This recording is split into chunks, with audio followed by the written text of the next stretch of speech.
الحمد لله والصلاة والسلام على رسول الله وعلى آله وأصحابه أجمعين.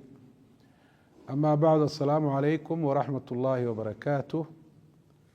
ودرسي كلا وكمل الدروس تاني تحانا هايد كصاب سنايد بشهر رمضان سيرها كدوغان مقاصد وجهدوين كإلهي سبحانه وتعالى ودورتي أعماش الصالحة إلى قارك تهينا ربي سبحانه وتعالى وجهديي kuwa lala wadaagana laga dhigay kuwa bisha ramadaan marka la gaadho xukunkoodu sidii hore uu ka adkaanayo, ajarkooduna uu ka badanayo, dembiga la galaana saasoo kale uu noqonayo mid ka ciqaab daran dembiyada wakhtiyada kale la galo. darsigana wuxuu ku saabsan yahay ramadaanta iyo toobadkeenka, ramadaanu watawba.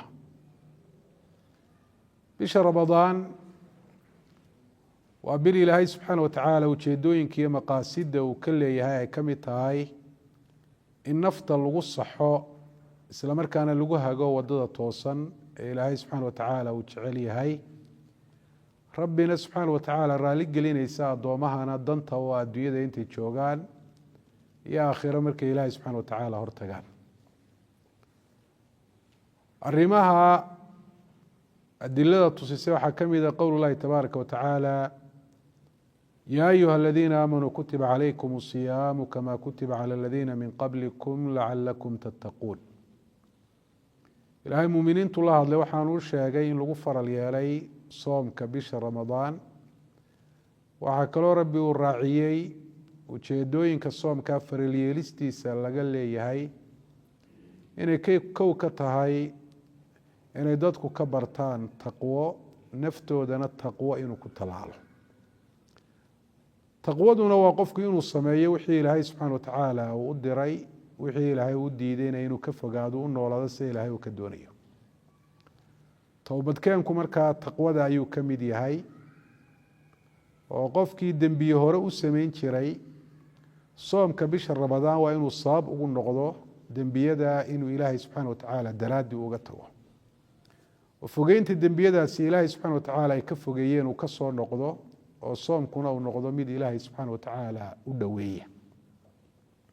taqwada waajibka ah ee ay tahay soomka in laga kasbado oo laga barto oo laga faa'iido ayuu toobadkeenku uu ka mid yahay. waxaa kaloo rasuulku calayhi salaatu wasalaam uu inoo sheegay soomka bisha ramadaan loo soomo iimaan iyo ajardoon, iyo salaatuleilka bisha ramadaan loo tukado iimaan iyo ajardoon, iyo laylatulqadriga salaada loo tukado iimaan iyo ajardoon, in arrintaasi ay sabab u tahay in addoonka loo dembi dhaafo. addoonka wax loogu dembi dhaafana waxaa u weyn inuu ilaahay subxaana watacaala dembiyada uga toobad keeno, oo dembiyada uu ka dhex baxo, go-aansoo dib inaanu uga noqonahayn, wixii hore uga dhacayna uu ka murugoodo, isla markaana ilaahay subxaana watacaala cafis iyo dhaafitaan uu weydiisto. wixii xuquuqa ee la xidhiidho dembiyada uu galayna inuu iska gudo, taasina towbadiisa ayay ka mid tahay.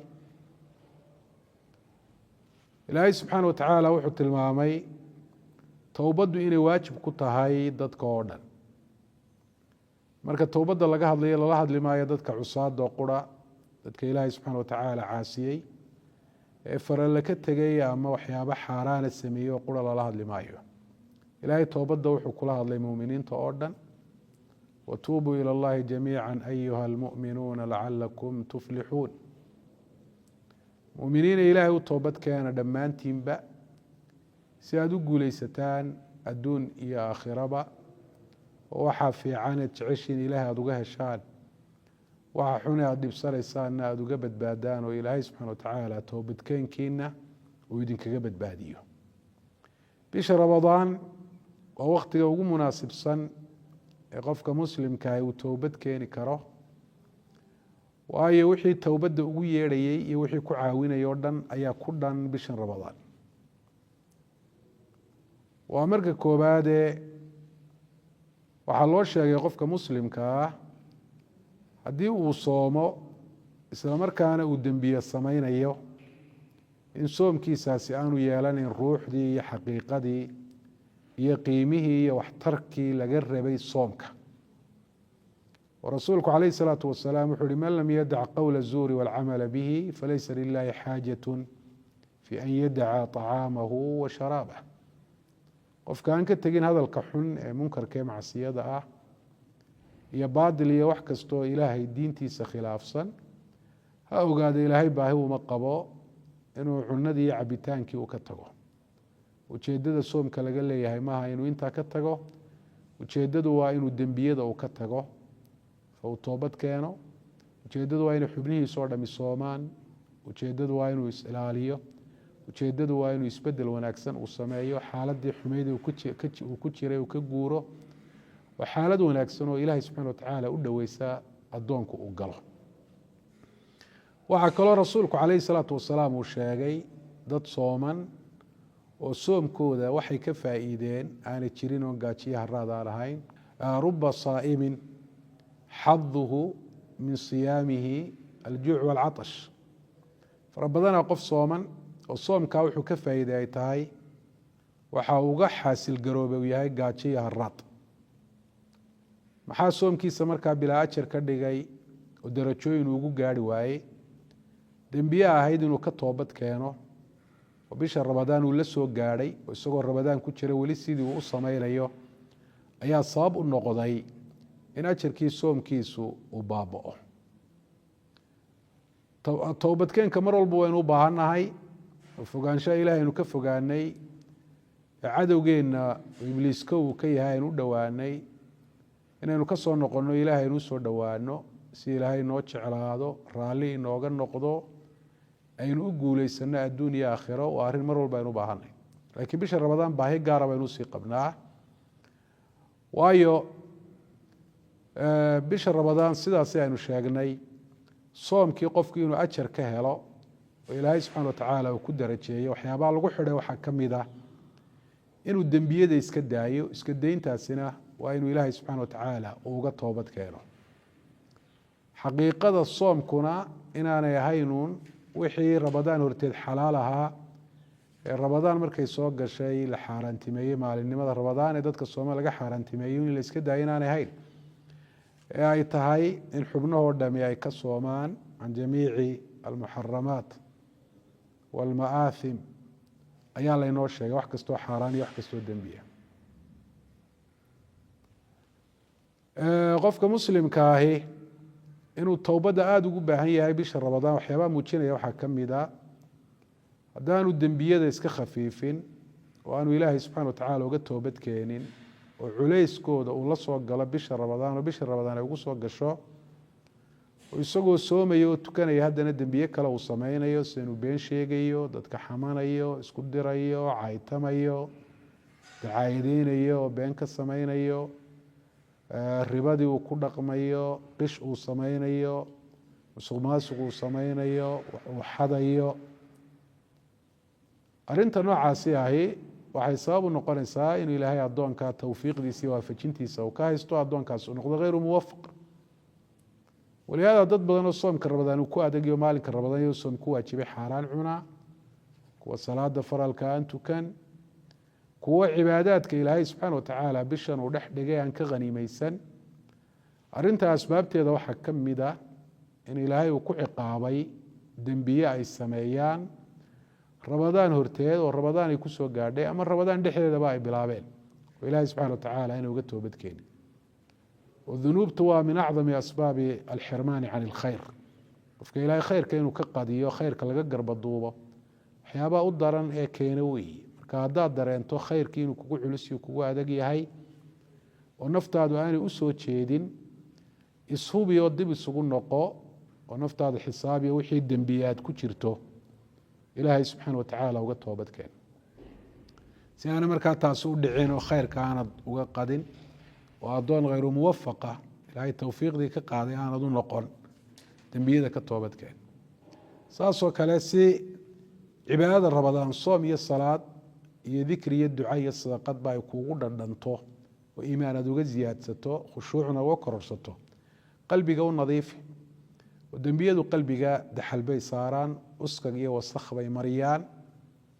wasakdaasi markastoo dembigu sii bato way sii badataa, dembi kastoo aad samaysaa bar madow in qalbigaaga lagu sameeyo lagu dhufto ayuu sabab noqonaya. sida ilaahay subxana watacala uhi kalaa bal raana calaa quluubihim maa kaanuu yagsibuun. nabiguna calayhi salaatu wasalaam uu yihi faayumaa qalbin ushribahaa nukitat fiihi nuktatun sawdaa. qalbigooda daxal baa dahaadhay, qalbi kasta oo aqbala macaasida oo ilaahay daraaddii uga tegi waaya oo soo dhoweeya bar madow baa lagu dhuftaa bui rasuulku calayhi salaatu wasalaam ilaa marka dambe qalbigu uu madoobaado. hadduu qalbigu saa noqdana xataa cibaadaadkii isagoo samaynaya u dhadhami maayaan, iimaano ka siyaadsan maayo, alla ka cabsi uga kordhi maayo, toosnaan diineed uga siyaadi mayso, khushuuci uga kordhi mayso, cibaadadii xaalkiisa waxba ka bedeli mayso, oo saameyn iyo raad la taaban karo ku yeelan mayso. markaa si aanay taasi u dhicin toobadkeen. ramadaan waxaa ku dhan waxyaabaha qofka ku caawinaya inuu toobad keeno. ilaahay baa addoomihiisa u yeedhayo la yaa baaqiya alkhayri aqbil wayaa baaqiya ashari aqsir. khayrka doonaya u soo qaabil. toobadkeenku khayrkaasuu ka mid yahay. kii shar doonaya una gaabso. waktigani wakti shar maaha, oo wakti qiimo badan oon mudnayn in lagu lumiyo shar iyo macsiyo iyo wax ilaahay lagaga cadhaysiinayo. haddii la toobad keeni waayo dembiyadii lasii wadana waxay noqonaysaa inaan sharkii laga gaabsan ee sharkii weli qofku uu ku sii socdo. marka hadalkaa laftiisu nuxurkiisu waa dacwa ila atawba waaliqbaal cala alkhayr. waa yeedhmo dadka loogu yeedhay inay toobad keenaan, khayrkana inay qaabilaan. ramadaan waxaa la galaa jawi iimaani ah, si jamaaciya loo soomaya, cibaadaadkiina loo samaynayaa. taxafudka iyo is-ilaalinta dadka ayaa fara badan iyo waheelanaanta khayrka. taasina qofka waxay ku caawinaysaa inuu ilaahay subxana watacaala u toobad keeno.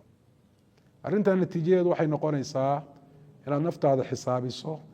dembi kastoo aada nafta ku ogaatana inaad go-aansato inaad ilaahay uga toobad keento.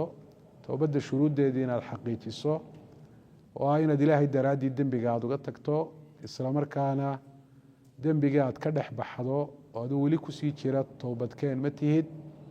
aada go-aansato inaanad ku noqon oo aad ka murugooto dembiga culayskiisa iyo dhibkiisana waxa weeyaan aada dareento.